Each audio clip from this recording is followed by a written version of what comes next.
안녕하세요. 저는 부모한테서 나쁜 것만 보고 배운 인간을 내쳐버린 40대 여자입니다. 어떤 사람들은 부모님한테 안 좋은 점이 있으면 그걸 참지 않기 위해 노력하는 경우가 있는 반면 자기도 모르게 그 나쁜 점을 똑같이 배우는 사람도 있는 것 같아요. 정말 불행하게도 제 남편의 경우 후자였습니다. 물론 처음부터 그랬었다면 제가 애초에 결혼을 하지 않았겠죠. 변해버린 그 인간에 대한 이야기 지금부터 시작해보겠습니다. 잘 들어주셨으면 좋겠습니다. 저는 인쇄소 사업을 하시는 아빠 덕에 어릴 때부터 부족함 없이 자랐습니다. 아빠는 저희 가족을 먹여 살리기 위해 정말 고생을 많이 하셨어요. 아무래도 고객으로 여러 사람을 만나다 보니 그중엔 아빠를 힘들게 하는 손님도 많았었나 봐요. 가끔씩 아빠가 퇴근 후에 엄마랑 얘기하시는 거 들어보면 은근히 신상 손님이 많더라고요. 어휴, 내가 인쇄하기 전에 분명히 견적을 말씀드렸는데 꼭 이렇게 다 인쇄돼서 나오면 비싸다고 깎아달라는 고객들이 있다니까. 아니 그럴 거면 내가 뭐하러 처음에 견적서까지 써서 보내주냐고. 오늘도 그런 고객 때문에 얼마나 골치 아팠는지 몰라. 아이고, 하여튼 어딜 가든 막무가내로 보는 손님들이 많은가 보네. 지난번엔 디자인을 수도 없이 바꿔달라고 하면서 귀찮게 하더니 결국엔 주문도 안 하고 내뺀 사람도 있었다면서?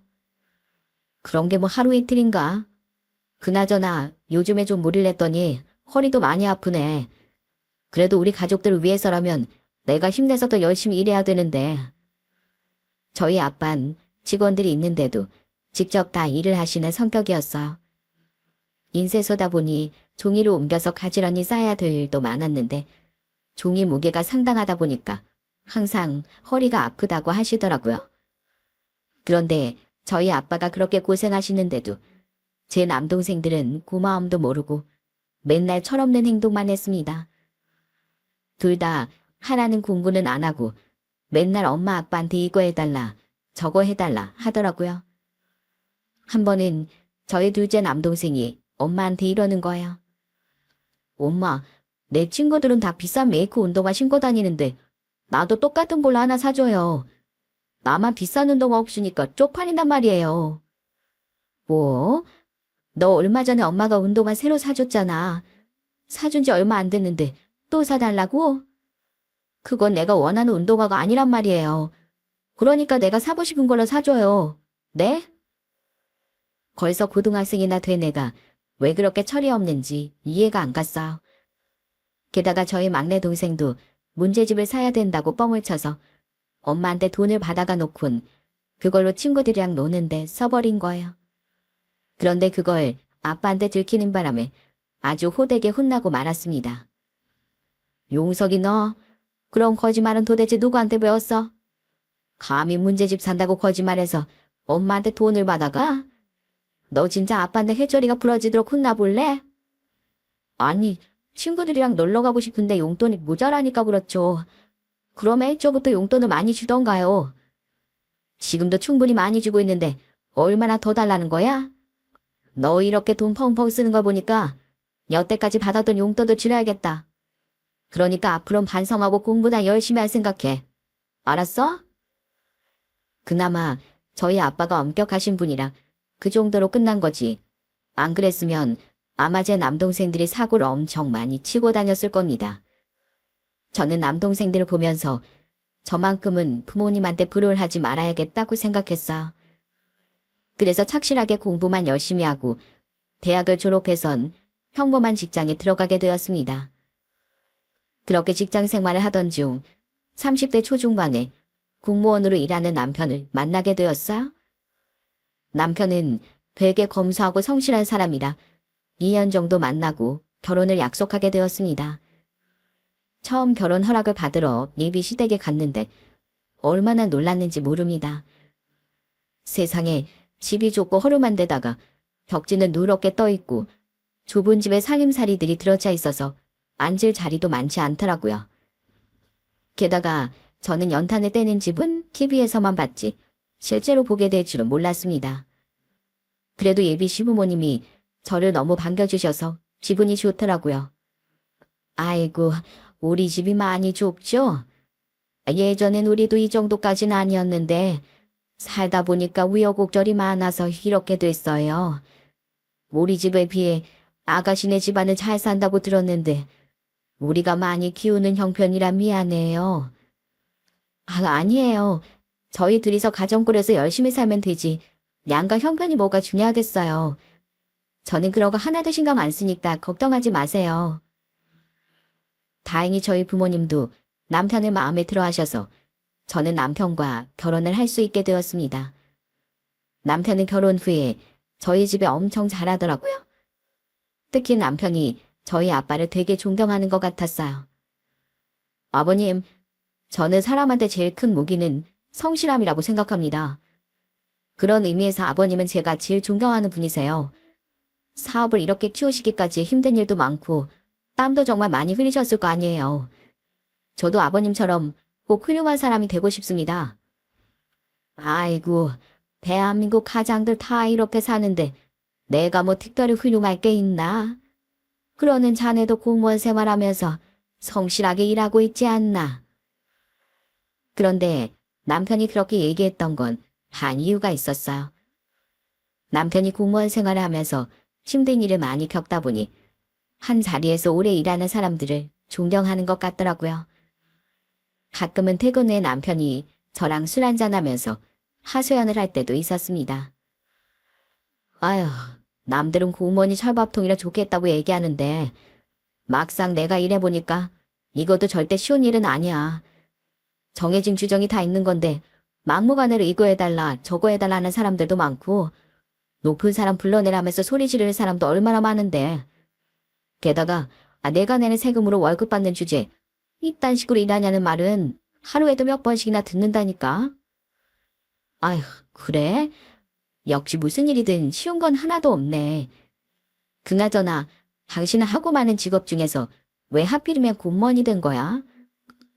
요즘엔 공무원들 대우도 잘 받지 못하고 하는 일에 비해 월급도 적다 보니까 회사율도 높다고 하던데. 사실 그게 다 우리 아버지 때문이야. 내가 우리 아버지를 닮고 싶지 않아서 나만큼은 안정적인 직업을 가지고 싶었거든. 남편은 그렇게 말하더니 제가 몰랐던 시부의 모습을 말해주더라고요.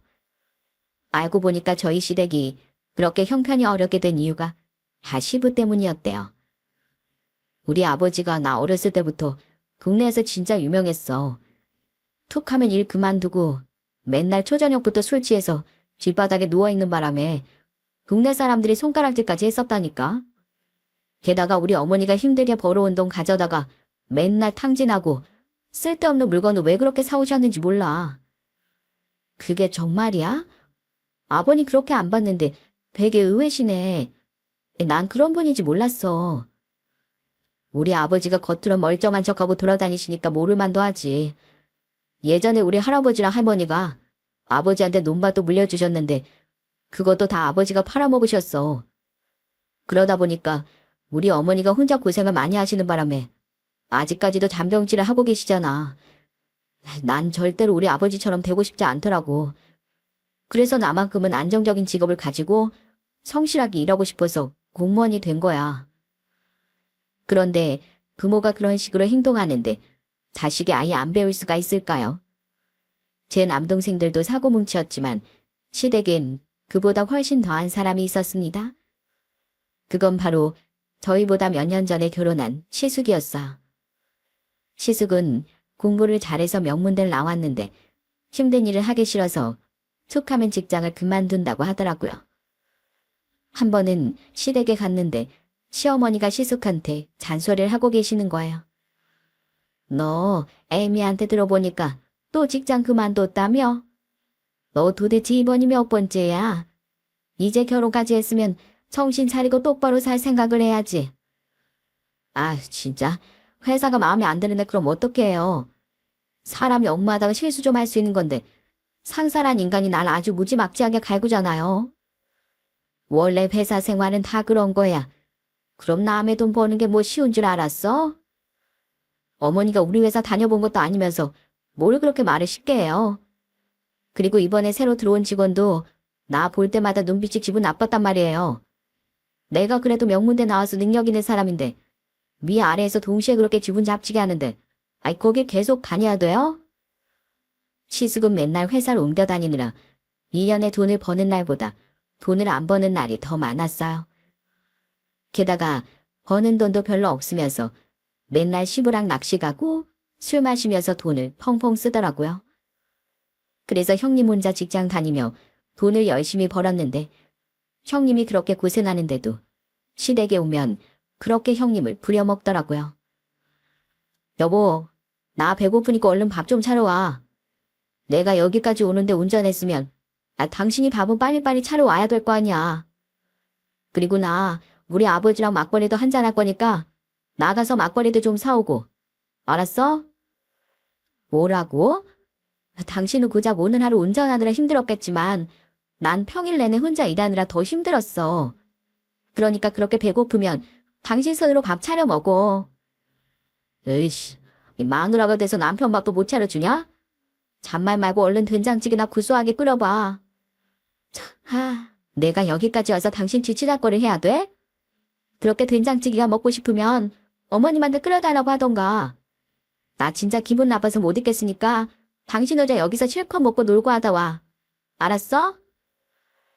형님은 그렇게 말하더니 혼자 집으로 가버리더군요. 그러다가 결국은 더 이상 참을 수 없었는지 얼마 후 시숙이랑 이혼을 하더라고요. 저는 솔직히 시숙이 하는 행동을 보면서 충분히 이혼 당할 만하다고 생각했습니다. 그래도 다행인 건 저희 남편만큼은 시부나 시숙처럼 행동하지 않았다는 겁니다. 그래서 저는 남편과 행복한 결혼 생활을 하며 아들도 둘을 낳게 되었어요. 그런데 남편과 결혼한 지 5년쯤 됐을 때였습니다. 최근 들어 남편 표정이 많이 힘들어 보였는데 어느 날 저한테 진지하게 할 얘기가 있다면서 이러더라고요. 여보, 나 그냥 공무원 그만두면 어떨까? 예전엔 안정적인 공무원이 최고라고 생각했는데 공무원 월급으로 애 둘을 키우려다 보니 만만치가 않네. 뭐? 갑자기 공무원을 그만둔다고? 그럼 그만두고 무슨 일 할 건데? 나도 남들처럼 장사 한번 해보면 어떨까 해서. 내 친구 민철이 알지? 민철이도 공무원 하다가 몇 년 전에 때려쳤잖아. 그러고 나서 사업 시작했는데 지금 완전 대박나고 있다니까? 공무원으로 평생 일해봤자 그런 큰 돈은 못 만져보는데 나도 민철이처럼 장사 한번 해보면 잘할 수 있을 것 같아서. 저는 그 얘기를 듣고 정말 오랫동안 고민을 했습니다. 사실 저도 여태까지 말은 안 했지만 사업하는 아빠 밑에서 자라서 그런지 몰라도 언젠간 장사를 해보고 싶다는 생각이 있었거든요. 그래서 많은 고민 끝에 남편이랑 같이 장사를 시작하기로 했습니다. 하지만 막상 준비를 시작해보니 돈이 좀 부족하더라고요. 그런데 그때 저희를 도와준 사람이 있었습니다. 그건 바로 저희 아빠였어요. 너희 요즘에 사업 자금이 모자라서 대출까지 알아보고 있다면서? 그럴 바엔 부모한테 도움받아서 안정적으로 시작한 게 훨씬 낫지. 내가 그래도 네 아빠인데 그 정도도 못 도와주겠어? 내가 사업 자금 조금 대줄 테니까 이걸로 보태서 쓰려무나. 아빤 저희가 부탁하지 않았는데도 먼저 사업 자금을 도와주겠다고 하시더군요. 그 얘기 듣고 저희 남편이 큰절까지 하면서 엄청 고마워했어요.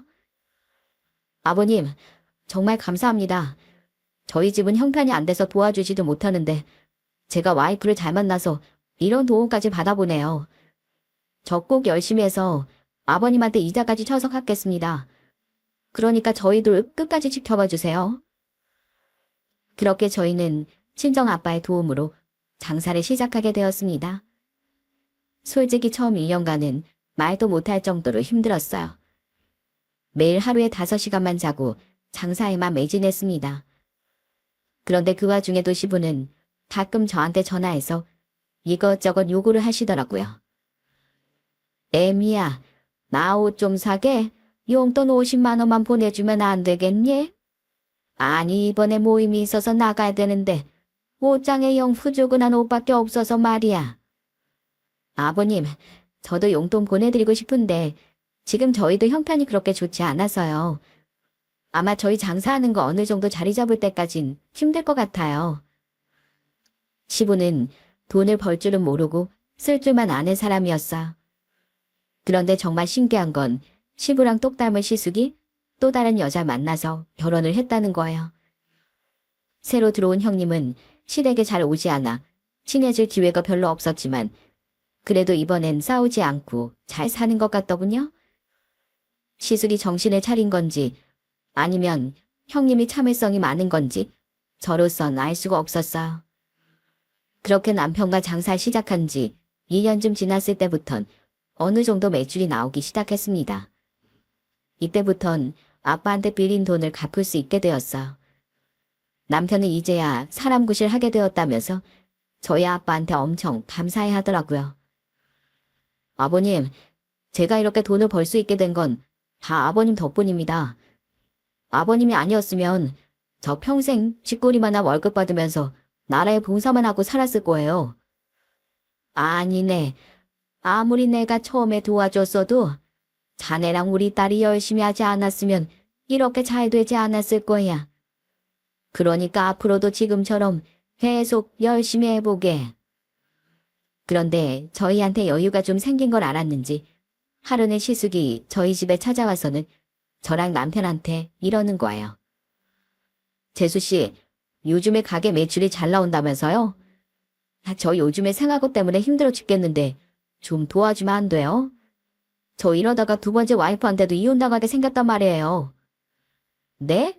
아니, 사지 멀쩡하고 명문대까지 나오신 분이 생활고에 왜 시달려요?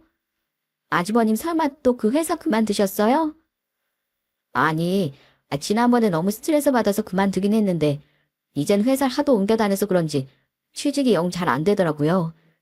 그렇다고 남들 아는 대리운전 같은 건 힘들어서 하고 싶지도 않고 제 수준에 맞는 직장을 구하고 싶은데 그게 잘 안 되네요. 저는 그런 시숙이 너무 한심해 보여서 일단 생각해 보겠다고 하고 돌려보냈습니다. 하지만 절대로 시숙한테 돈을 빌려주고 싶은 생각은 없었어. 그런데 얼마 후 시숙한테서 정말 충격적인 연락을 듣게 되었습니다. 재수씨, 정말 고마워요. 재수씨 덕분에 일단 급한 불을 껐습니다. 역시 집안에 사람이 잘 들어야 된다더니 재수씨 덕에 제가 여러 번 도움받네요. 저는 뜬금없는 그 얘기에 아무래도 제가 모르는 일이 있는 것 같다 남편을 추궁하기 시작했어. 그런데 세상에 알고 보니까 남편이 저 몰래 대출까지 받아서 시숙한테 3천만 원을 빌려줬더라고요. 그런데 그게 한두 번이 아니라 여태까지 빌려준 총 금액이 4,700만 원이나 된다는 거예요. 저희 공동통장에서 뺏었으면 저한테 들키니까 자기가 개인적으로 대출을 받아서 줬던 겁니다. 저는 너무 화가 나서 남편한테 불같이 화를 내고 말았어요. 당신 지금 제정신이야?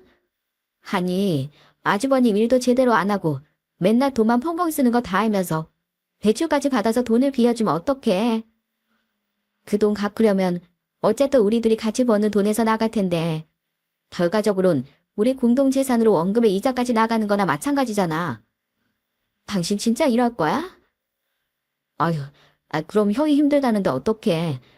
내가 그래도 하나뿐인 동생인데 우리 형을 모른 척 해야겠어? 그럼 적어도 나랑 상의했어야지. 나 이렇겐 도저히 못 살아. 당신 다음부터 돈 쓸 일 있으면 무조건 나랑 상의했었어. 당신 개인 용돈까진 내가 터치 안 하겠지만 지금처럼 공동재산으로 크게 지출해야 될 일 있으면 무조건 상의하자고. 알았어. 그러면 되잖아. 그럼 확실하게 각서까지 쓰는 걸로 해. 자, 여기 종이에 받아 적어. 나 조재성은 앞으로 공동재산 함부로 지출할 경우 모든 재산을 아내 정선아가 관리하는 걸로 하겠다. 빨리 적으라니까. 결국 남편은 앞으로 저랑 상의 없이 큰 돈을 쓰지 않기로 각서까지 쓰게 되었습니다. 그리고 대출이자 때문에 결국 남편이 대출받은 건 저희 공동재산으로 갚게 되었어. 다행히 그 이후로 남편은 사고를 치지 않더라고요. 한 번은 제가 혹시나 해서 남편을 떠본 적도 있었어. 당신 설마 또 나 몰래 아주버님한테 돈 보내고 그러는 거 아니지? 아유, 걱정하지 마. 안 그래도 내가 지난번에 형한테 이제는 돈 못 빌려준다고 냉정하게 얘기했더니 형이 아예 삐져가지고선 나한테 연락도 안 해. 우리 형 속 좁은 거 당신도 알잖아. 그래도 한번 약속을 했으니 저도 남편을 믿어보기로 했습니다. 그래도 다행히 남편이 돈 문제만 빼면 저희 식구들하고도 잘 지내고 별다른 문제는 없었거든요. 하지만 한 번씩 남편이 안 좋은 행동을 해서 저희 아빠한테 잔소리를 들을 때가 있었어요. 한 번은 저희 친정에 가서 다 같이 밥을 먹고 있었는데 남편이 갑자기 엉덩이를 살짝 들고 방귀를 꼭 뀌는 거예요. 그런데 그 모습을 본 저희 아빠가 남편한테 한마디 하시더군요. 자네, 식사 중에 예의 없게 그게 뭔가? 아무리 가족이어도 기본적인 에티켓은 지켜야지. 게다가 한 번은 친정 식구들과 다 같이 외식을 한 적이 있었는데 남편이 서빙을 하는 알바생한테 함부로 한 적이 있었어요. 저기요, 물 갖다 달라고 한 지가 언젠데 왜 이렇게 늦게 와요? 원래 식당에서 손님이 왕인 거 몰라요? 아유, 이렇게 일 못한 알바생은 자르라고 내가 사장님한테 얘기하겠네. 죄송합니다. 너무 바빠서 그랬어요. 다음부턴 바로바로 갖다 드릴게요. 그런데 그 모습을 보고 저희 아빠가 또 남편한테 한마디 하시더군요. 자네, 평소에도 그렇게 밖에 나가서 갑질하고 다니나? 내가 보기에도 너무 바빠서 정신없어 보이는구만. 때로는 상대방을 이해할 줄도 알아야지. 자넨 자네 가게에서 일하는 알바생들한테도 그런 식으로 대하나? 그러자 남편은 꿀먹은 버머리가 되어 아무 말도 못하고 밥만 먹더라고요. 저희 아빠는 워낙에 예의를 중시하는 사람이라 가끔씩 남편이 하는 행동이 충분히 마음에 안 드셨을 거예요. 그래도 남편이 그러는 건 시부에 비하면 애교 수준이었습니다. 시부는 이제 나이가 드시다 보니 몸이 안 좋아서 맨날 집에서 누워 계셨는데 목청이 어찌나 크신지 맨날 밥 차려와 물 떠와 이러면서 시어머니 부려먹으시더라고요. 저는 그런 시어머니가 너무 안쓰러워 너무 단하고 살지만 마시라고 말씀을 드렸더니 시어머니가 저한테 이러시더군요. 아휴, 이게 다 내 팔자인데 뭐 어떻게 하겠니? 평생 이러고 살았는데 어쩔 수 없지 뭘. 저는 그런 시어머니가 답답해 보일 때가 많았어요. 그런데 하루는 시어머니가 몸이 너무 안 좋아서 입원을 하신 적이 있었어요. 너무 걱정돼서 제가 찾아가니까 시어머니가 기운이 하나도 없는 목소리로 이러시더라고요. 나도 이제 나이가 드니까 몸이 어디 하나 성한 곳이 없구나. 조그만 추워도 이렇게 몸살이 심하게 나니 원. 제가 봤을 땐 아무래도 시어머니가 젊었을 때부터 고생도 많이 하시고 지금 살고 계시는 집의 환경도 좋지 않아 그런 것 같았어요. 저는 남편이랑 자식 뒤치다꺼리 하느라 고생만 하시는 시어머니한테 너무 마음이 쓰여서 남편과 상의 끝에 신에게 전셋집을 해드리게 되었습니다. 저희 시어머니는 전셋집으로 이사 가시면서 저희한테 얼마나 고마워하셨는지 모릅니다. 아이고, 내가 평생 연탄불 떼면서 살다가 너희 덕에 이렇게 좋은 집으로 이사를 다 가보는구나. 내가 해준 것도 하나 없는데 나 이렇게 대접해주니 정말 고맙다. 정말 고마워. 그 후 저희 부부는 계속해서 장사를 열심히 했어요. 그러다 보니 점점 더 돈이 잘 벌리기 시작하더라고요. 그런데 원래 사람이 돈이 생기면 변한다고들 하죠. 좋게 변하는 사람도 있는가 하면 나쁘게 변하는 사람도 있는데 하필이면 저희 남편은 나쁘게 변하는 쪽이었습니다. 툭 하면 새벽까지 친구들이랑 술을 먹고 다음날 퍼질러서 자느라 출근도 안 하는 거예요. 당신 아직까지 안 일어나고 뭐 하는 거야? 얼른 나랑 같이 출근해서 일을 해야 될 거 아니야. 나 지금 피곤해 죽겠으니까 나 좀 그냥 놔둬. 그리고 솔직히 내가 사장인데 숙취 때문에 힘들면 좀 쉬어도 되는 거 아니야? 당신 이렇게 놀고 먹고 하려고 장사한다고 했어? 그러게 내가 평소에 술 좀 작작 마시라고 했지? 게다가 남편은 친구들을 만나도 밥값이며 술값이며 다 자기가 쏘고 심지어 하루는 뜬금없이 저희 가게에 1인용 접이식 침대를 배달시킨 적도 있었어요. 당신 이거 잘못 시킨 거 아니야? 웬 접이식 침대를 다 산 거야? 아이, 요새 점심 먹고 나면 너무 졸리더라고. 그래서 창고에서 낮잠이라 좀 자려고 샀지. 나 앞으로 하루에 2시간씩 낮잠 잘 거니까 절대로 나 건들지 마. 알았어? 뭐라고? 당신 진짜 제정신이 아니구나. 더 열심히 일해도 모자랄 판에 가게에서 낮잠을 자겠다고? 됐으니까 이거 환불해. 당장 환불하라고. 예전엔 그렇게 성실하게 일하던 사람이 왜 이렇게 변한 건지 알 수가 없었어요. 제가 추측할 수 있는 건 무책임하게 살아온 시부한테 보고 배웠다는 것밖엔 없더라고요. 그 와중에 시부는 툭하면 저한테 차 좀 바꿔달라, 여행 좀 보내달라 하면서 이것저것 요구를 하시더군요. 하지만 전 혼자 고생하시는 시어머니를 생각해서라도 아무것도 해주지 않았습니다. 그러다가 한 번은 제가 출근길에 자전거를 타다 크게 넘어져서 병원에 장기간 입원을 했던 적이 있었어요. 입원한 지 일주일쯤 됐을 때 저희 친정 부모님이 병문안을 오셨는데 아빠가 저보고 남편은 왜 없냐고 물어보시더라고요.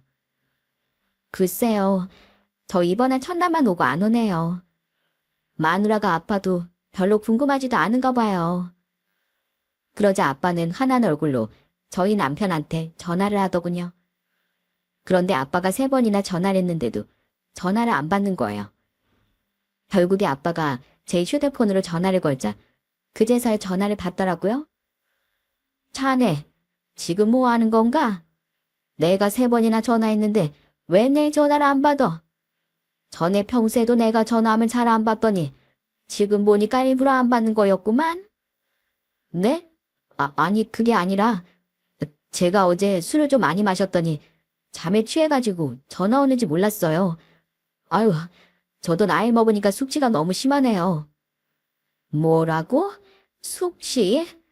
아니 지금 우리 딸은 다쳐서 입원해 있는데 자넨 병문안도 안 오고 술 마시고 퍼질러져 자고 있었단 말이야? 자네가 우리 딸 남편이자 보호자인데 옆에 있어줘야 될 거 아닌가? 아, 진짜 아버님, 저도 사회생활 하느라 바빠요. 그리고 제 나이가 지금 벌써 40대인데 언제까지 그렇게 애 취급하실 거예요? 제발 잔소리 좀 그만하세요. 그날 머리 끝까지 화난 아빠가 남편한테 크게 화를 내고 전화를 끊으셨어요. 그런데 문제는 저희 친정에도 남동생들 때문에 아주 난리도 아니었다는 겁니다.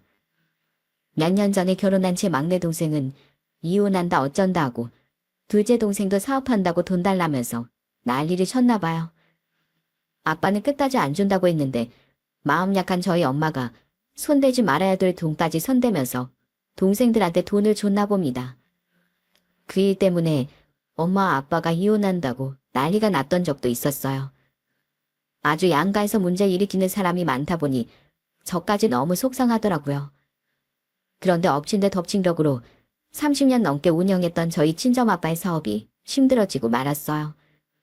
엄마한테 얘기를 들어보니 아빠가 여기저기서 돈을 마련하려고 백방으로 노력을 하고 계시는데 그게 잘 안 돼서 너무 힘들어 하신다고 하더라고요.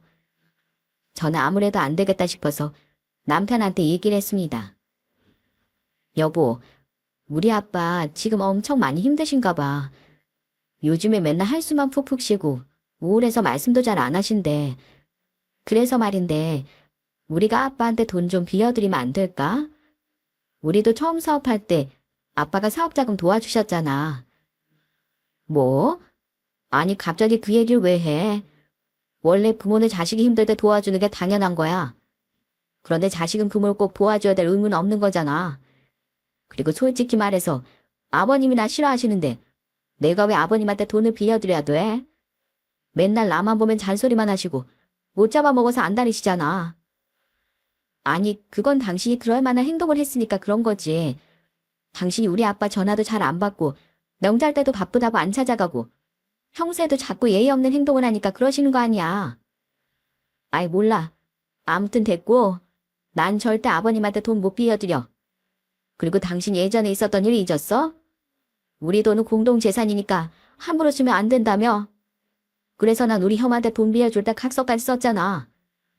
당신 만약에 나한테 말도 없이 아버님한테 돈 빌려주기만 해봐. 그럼 나랑 이혼이야, 이혼. 알았어? 뭐라고?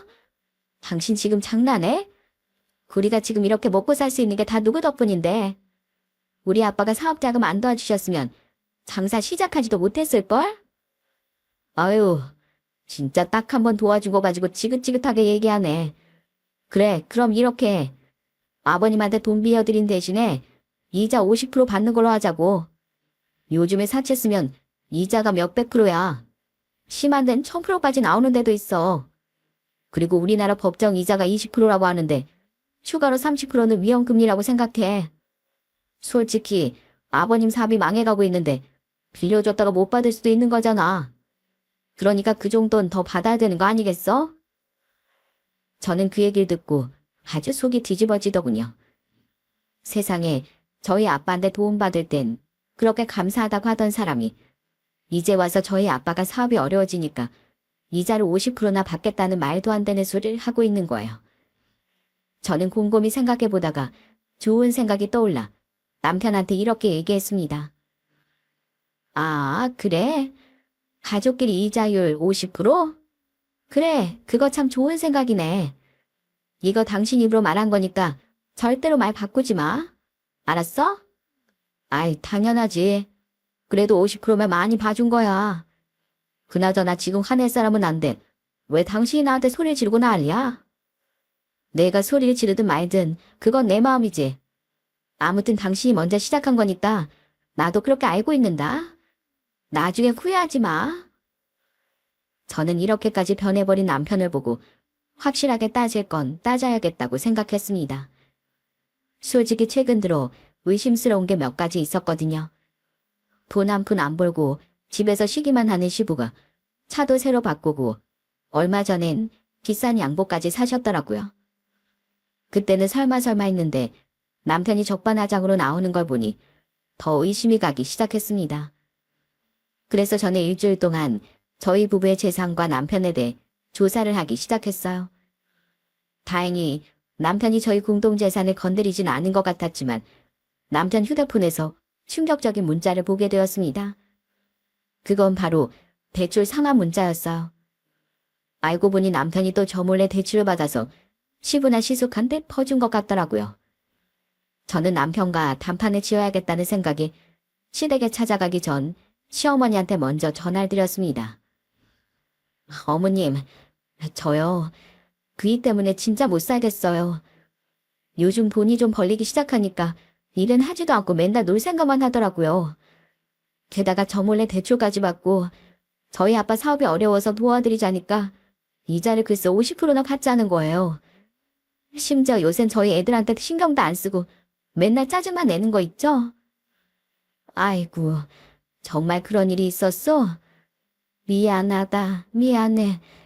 내가 큰아들만 잘못 키운 줄 알았는데 작은 아들까지 잘못 키웠나 보다. 내가 자식들을 잘못 키우는 바람에 내 며느리들만 다 잡게 생겼어. 어머님, 그래서 말인데요. 저 오늘 어머님 댁에 가서 한바탕 할 거거든요.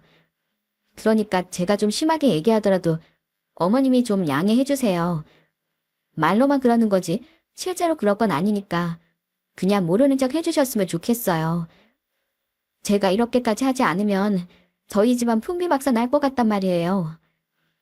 알았다. 난 네가 무슨 말을 하든 뭐든지 다 응원한다. 그러니까 내 걱정은 하지 말고 네가 하고 싶은 대로 하렴. 저는 시어머니가 충격받으실까봐 미리 허락을 받고 시댁으로 향했어요. 그리고 시댁에 들어가기 전에 휴대폰으로 미리 남편한테 전화를 걸어놨어요. 그리고 집안에서 쉬고 계시던 시부한테 당당하게 말을 꺼냈습니다. 아버님, 저 3년 전에 아버님한테 전셋집 해드린 거 이자 받으러 왔어요. 그동안 이자 밀리셨으니까 금액이 꽤 되거든요. 그러니까 지금이라도 마련해서 얼른 주세요. 뭐라고? 갑자기 찾아와선 뜬금없이 무슨 이자 타령이야? 제가 살아보니까 이 세상에 공짜는 없는 것 같더라고요. 저는 좋은 마음에 아버님이랑 어머님한테 이렇게 전셋집도 마련해드렸는데 제 남편이란 사람은 저희 아빠가 힘들다고 하니까 사채업자처럼 50% 이자를 받아내려고 하더라고요. 뭐 위험금리니 뭐니 하면서 그런 소리를 하는데 저희 친정에서 그렇게 받아낼 거면 공평하게 아버님한테도 똑같이 받아내야 되는 거 아니겠어요? 뭐야? 아니 너 도대체 무슨 소리를 하는 거야? 그리고 내가 너 보고 전셋집 해달라고 그랬어? 너희들이 먼저 해준 거면서 무슨 이자를 달라는 거야? 물론 저희가 먼저 해드린 거 맞지만 저희 덕에 편하게 사시는 것도 맞잖아요. 그리고 아버님, 제가 모를 줄 알아요? 아버님 지금까지 그이한테 얼마 받으셨어요? 네? 얼마 받으셨냐고요? 제가 그렇게 말하자 시부가 얼굴이 시퍼렇게 질리더니 황홀한 목소리로 이러시더라고요. 얼마에 받았냐니? 내가 내 아들한테 받긴 뭘 받아? 받으신 거 맞잖아요. 안 그러면 아버님이 무슨 돈이 있어서 떡하니 저렇게 차려바꾸셨겠어요? 설마 일도 제대로 안 하는 아주버님이 사주셨을 리는 없잖아요. 그리고 얼마 전에 그 비싼 양복은 대체 무슨 돈으로 사셨는데요? 그거 다 저희 남편이 돈 보내줘서 사신 거 아니에요? 무슨 소리야? 그거 다 내가 돈 벌어서 산 거다. 넌 왜 생사람을 잡고 그러니? 아버님이 돈을 버셨다고요? 평생 일도 제대로 안 해보셔서 어머님만 뼈 빠지게 고생시키신 아버님이요? 그래, 내가 일해서 벌었다. 왜? 난 뭐 돈 벌면 안 된다는 법이라도 있냐? 아, 그래요? 그럼 어디에서 일하셨는데요? 제가 확인 좀 해보게 아버님 직장이 어딘지 말씀 좀 해보세요. 제가 그렇게 말하자 시부는 아무 말도 못하고 입을 꼭 다물더라고요. 역시 제가 예상한 대로 저희 남편이 대출까지 받아서 시부한테 돈을 준 게 맞는 것 같았습니다. 그래서 저는 계속해서 시부한테 화를 냈어요. 거봐요. 아무 말씀도 못 하시잖아요. 젊었을 때부터 그렇게 어머님을 고생시키셨다더니 이젠 자식 돈까지 떼가시는 거예요? 그러면서 부자끼리 짜고선 절 속인 거네요. 저 더 이상 이렇게 단어버 못 사니까 얼른 전세자금 빌려드린 거 이자 50% 쳐서 돌려주시라고요. 그런데 그때였어요. 휴대폰 너머로 저와 시부의 대화 내용을 듣고 있던 남편이 버럭 소리를 지르더군요. 야, 너 그만하지 못해? 네가 뭔데 우리 아버지한테 막말이야? 그러자 시부가 깜짝 놀라서 이러시더군요. 뭐야? 이게 도대체 어디서 들려오는 목소리야? 이거요? 아버님 잘난 아들이에요. 제가 아버님이랑 중요한 얘기하는데 이 사람도 들어야 될 것 같아서 제가 전화 걸어놨거든요. 당신, 나랑 아버님이랑 하는 얘기 다 들었지? 나 2번 얘기하기 싫으니까 당신도 내가 여태까지 한 말 제대로 새겨들어. 알았어? 야, 너 뭐 하는 거야? 너 지금 나랑 장난하는 거야? 장난이라니. 네가 우리 아빠한테 한 것처럼 나도 너한테 똑같이 하는 건데. 그리고 넌 인간으로 태어났으면서 양심이라는 것도 없냐? 딸이랑 사이가 직장 그만두고 사업하겠다고 하니까 사업 자금까지 보태주시면서 이렇게 잘 풀리게 해준 게 바로 우리 아빠인데. 넌 그런 우리 아빠한테 돈 좀 빌려주자고 하니까 꼭 그렇게 사채업자같이 행동해야겠어? 솔직히 말해서 내가 아빠한테 도와드리려고 했던 금액이랑 우리가 아버님 어머니께 해드린 전셋집이랑 비슷한 금액이야. 그런데 누군 좋은 마음으로 그냥 해드리는 거고 누군 이자를 50%나 받아야 되는 거야? 아니 그거랑 같아? 그럼 당신은 우리 아버지랑 어머니가 평생 연탄불이나 때우면서 허름한 집에서 사셨으면 좋겠어? 그럼 우리 아빠 사업 망해도 괜찮은 거고? 사업 망해서 우리 집안 무너지면 우리 부모님도 허름한 집으로 이사 가야 되는 거 똑같아. 그리고 너 또 나 몰래 대출받아서 아버님한테 드렸잖아. 너 솔직히 한번 말해봐. 그 돈으로 아버님뿐만 아니라 아주버님한테도 드렸지? 너 다시 한번 또 그러면 재산권 다 나한테 넘긴다고 각서까지 썼을 텐데. 아이, 그래서 어쩌라고. 내 이름으로 내가 대출받은 건데 당신 무슨 상관이야? 그래. 그럼 그 대출 당신이 알아서 다 갚을 거지? 우리 공동재산에 손 대기만 해봐. 그리고 아버님, 어머님 전셋집은 우리 공동재산으로 해드린 거니까 똑같이 이자 50% 받아야지. 나 그 돈 못 받으면 이 전셋집 확 빼버릴 거야. 알겠어? 뭐라고? 그야, 너 당장 집으로 들어와. 거기서 시끄럽게 하지 말고 집에 와서 얘기하자고. 아, 그래? 그럼 그렇게 하지 뭐. 아버님, 그럼 저 이만 가볼게요. 그동안 밀린 이자 얼른 준비하고 계세요. 아시겠죠? 저는 그렇게 말하고선 시댁을 박차고 나와버렸습니다. 그리고 집으로 돌아와서는 남편과 2차전을 시작했어요. 남편은 다짜고짜 저한테 따지기 시작하더라고요. 야, 네가 뭔데 감히 우리 아버지 무시해? 시집 왔으면 네가 시댁 사람이지 친정 사람이야? 내가 아버님한테 그렇게 했다고 해서 감히 네가 우리 아버지한테 똑같이 하려고 하냐고. 왜? 그러면 안 되니? 요즘 세상이 어떤 세상인데 친정이랑 시댁을 차별하고 있어? 그러니까 애초에 네가 똑바로 행동을 했어야지. 세상에 장인어른 힘들 때 도와주자는데 사채업자처럼 이자나 왕창 받아낼 생각하는 사람이 어디 있냐? 그게 뭐 잘못됐어? 그리고 아버님 회사 어려워진 게 내 탓이냐고. 사업을 하다 보면 망할 수도 있는 거지. 왜 나한테 난리야? 뭐라고? 야, 그럼 우리 장사 처음 시작할 때 우리 아빠가 도와주신 건 뭔데? 힘들 땐 도움 받아놓고 이제 와서 모른 척 하자 이거야? 당신 진짜 양심도 없는 인간이구나. 뭐? 양심도 없는 인간? 이게 보자 하니까 남편 50대 하네. 회야, 너 내가 가만 안 둬? 내가 힘 좀 쓰면 꼼짝도 못하는 게? 남편은 그렇게 말하고선 저한테 몸싸움까지 걸더군요. 더 이상 참을 수 없었던 전 남편을 경찰에 신고해버렸어요. 결국 경찰의 중재하에 싸움은 끝났지만 저는 더 이상 이 사람과 같이 살 수 없다는 판단을 내렸습니다. 그래서 저는 남편한테 이혼을 하자고 얘기했어요. 그런데 남편은 뻔뻔하게도 저한테 이러더군요. 이혼? 그래, 이혼해. 대신 애들은 당신이 키워. 난 워낙 바쁜 사람이라 애들 키울 시간 없는 거 알지? 당연하지. 당신 같은 망나니한테 미쳤다고 우리 애들 맡기냐? 무슨 일 있어도 우리 애들은 내가 키울 거야. 그래. 아참, 나 이제 장사하는 것도 귀찮고 당신이랑 얼굴 맞대고 일하는 것도 싫으니까 우리 가게 지분 절반 나한테 돈으로 줘. 싫으면 당신이 그렇게 사랑하는 애들 나한테 넘기던가. 뭐 우리 어머니한테 봐달라고 하면 알아서 봐주시겠지. 참나. 그래. 나도 앞으로 네 얼굴 꼴도 보기 싫거든. 그러니까 네 지분 가져가고 끝내. 어차피 우리 가게도 너 있으면 더 잘 돌아가. 알어? 사실 이혼하면 남편이랑 같이 하던 가게는 어떻게 되는 건지 고민이 많았는데 다행히 남편이 먼저 돈만 받고 떨어져 나가겠다고 하더군요. 그래서 저는 남편의 지분을 돈으로 줘버리고 더 이상 가게 일에 간섭하지 말라고 했습니다. 그렇게 저는 남편과 재산 분할을 하고 이혼을 하게 되었어요. 그 후 저는 재산 분할한 돈으로 아빠를 도와드릴 수 있었습니다.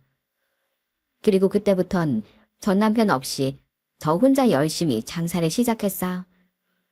다행히 아빠는 제가 드린 돈 덕분에 위기를 넘기실 수 있게 되었습니다. 나중에 아빠가 저한테 엄청 고마워하시더라고요. 선아야, 정말 고맙다. 네가 아니었으면 내가 30년 넘게 운영했던 이 사업 꼼짝없이 접어야 했을 거야. 아빠도 나 처음 장사 시작할 때 많이 도와주셨잖아요.